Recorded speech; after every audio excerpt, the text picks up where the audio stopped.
Good morning dear students, parents and everyone. कैसे हैं आप लोग? सबसे पहले धनतेरस की हार्दिक शुभकामनाएं। Happy Diwali in advance to you all.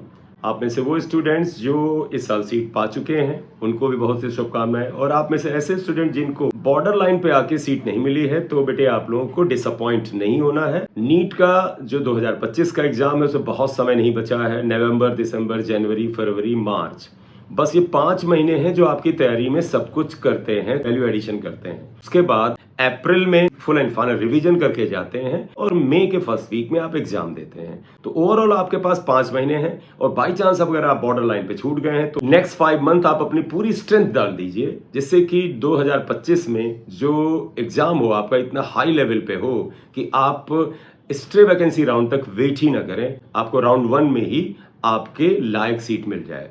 यही शुभकामनाएं हैं आप सभी के लिए मेरी तरफ से। एक नोटिफिकेशन है बेटा जो ऑल इंडिया नीट से रिलेटेड है। ये नोटिफिकेशन बेटे कल आ गया था, बहुत इंपॉर्टेंट नहीं है, कुछ बच्चों के लिए इंपॉर्टेंट हो सकता है। ये बेटा नोटिफिकेशन है regarding the removal of some MBBS and BDS seats in all India quota stay vacancy round. इस नोटिफिकेशन में एमसीसी ने बताया है कि they have received the information from the following institutes to remove the following seats from the seat matrix of the stay vacancy round of the UG counselling 2024।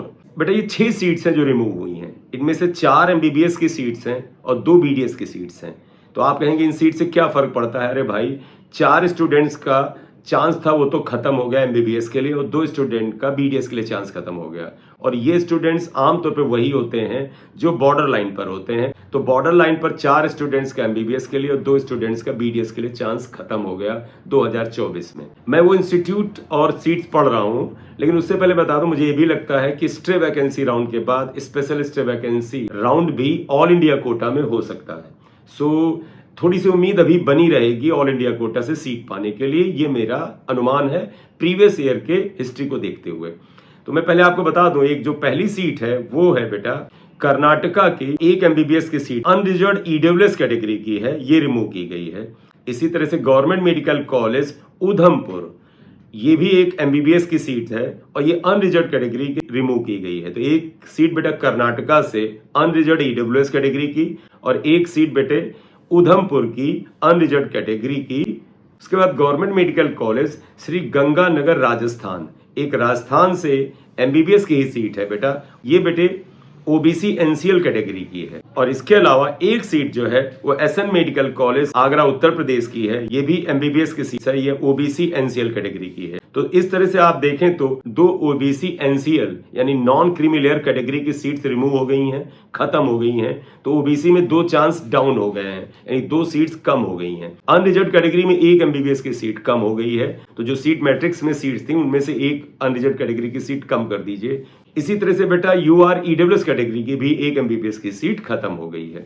इसके अलावा बेटा BDS की 2 सीट्स हैं, ESIC dental college and hospital Rohini, एक BDS की बेटा seat है, ये ओबीसी एनसीएल कैटेगरी की है। और दूसरी बेटा Indira Gandhi institute of dental science Puducherry, इसमें भी बेटा बीडीएस की एक अनरिजर्व्ड कैटेगरी की सीट हटा दी गई है। तो बीडीएस की 2 सीट रिमूव हुई हैं, एक अनरिजर्व्ड कैटेगरी की है, एक ओबीसी कैटेगरी की है।